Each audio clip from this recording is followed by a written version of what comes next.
வணக்கம். சீமான் அண்ணன் செய்தியாளர் சந்திப்பில் பேசியதை உங்களுக்கு சுருக்கமாக சொல்ல போகிறேன். காணொலியை முழுமையாக பாருங்கள். 2 நாளைக்கு முன்னாடி என் தம்பி சாட்டை துறைமுருகன் என கைது செய்யப்பட்டார். அந்த வழக்கு அதற்கான விளக்கம் கொடுக்கணும்னு நினைக்கிறேன்.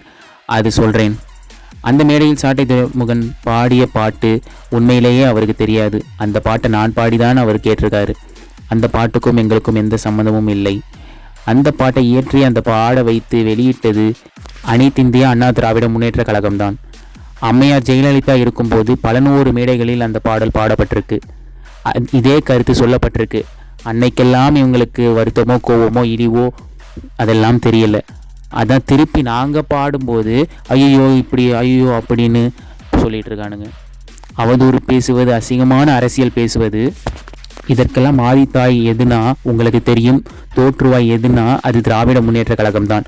ஒவ்வொரு தலைவர்களை பற்றியும் அந்த தலைவரே மதிப்புமிக்க ஐயா கருணாநிதி அவர்கள் பேசியதே இருக்குது. குறிப்பாக எங்கள் தாத்தாவை கருவாட்டுக்காரியின் சிவந்த புத்திரர் மரமேறி கட்ட பீடி முன்னாடியெல்லாம் ரஷ்யாவுக்கு எருமை மாட்டு தோலை தான் அனுப்பிட்டு இருந்தோம், இப்போ எருமை மாட்டையே அனுப்பியிருக்கோம்னு பேசினதெல்லாம் இருக்குது.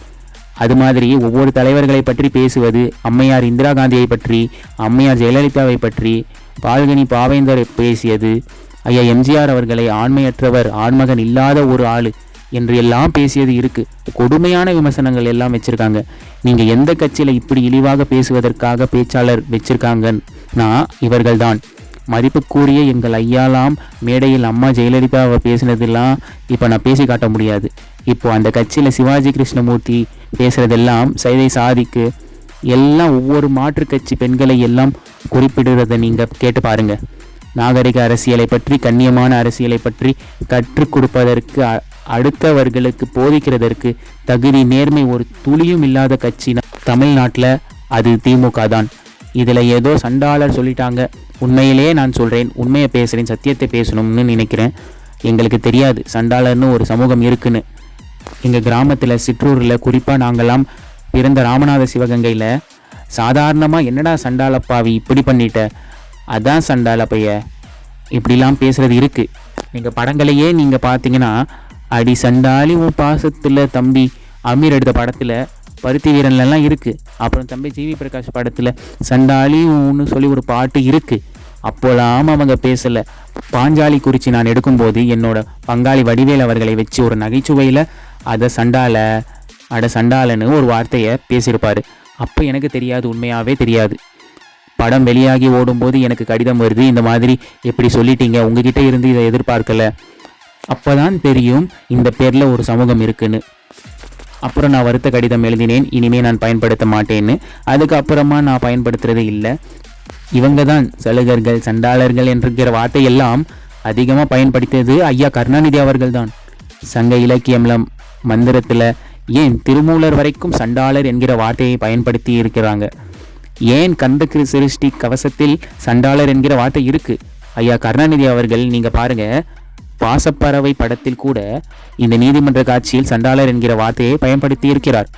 இது அண்ணா நாமம் வாழ்க என்று கூறிக்கொண்டே அவருக்கு பட்டை நாமம் சாட்டுகின்ற சண்டாளத்தனத்தை தமிழகம் இனியும் பொறுத்து கொண்டு இருக்காது.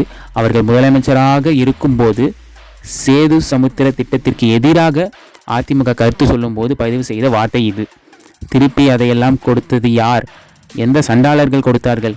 அதையெல்லாம் கொடுத்தது யார்? இந்த சேது சமுத்திர திட்டத்தை அமைக்க விடாமல் அதையெல்லாம் கெடுத்தது யார்? எந்த சண்டாளர்கள் கெடுத்தது? இது யார்? ஐயாவே எழுதினது. நீங்கள் இங்கே பாருங்கள், கந்த சிருஷ்டி கவசம் அதை எழுதினவங்க மேலே தான் நீங்கள் நடவடிக்கை எடுக்கணும்.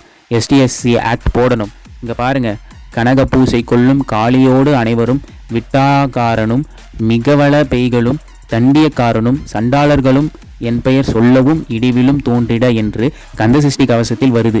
இது ஒரு அர்த்தமற்றது. திடீர்னு ஒரு சாதி வந்துருச்சுன்னு இவ்வளவு காலமாக வலிக்கலை.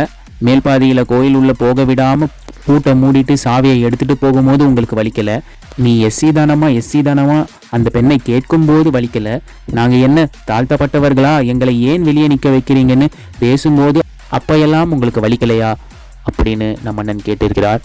வேறு என்ன செய்தியாளர் சந்திப்பில் கூறியிருக்கிறார் என்பதை அடுத்த காணொளியில் கூறுகிறேன் என்று சொல்லி விடைபெறுகிறேன். நன்றி, வணக்கம்.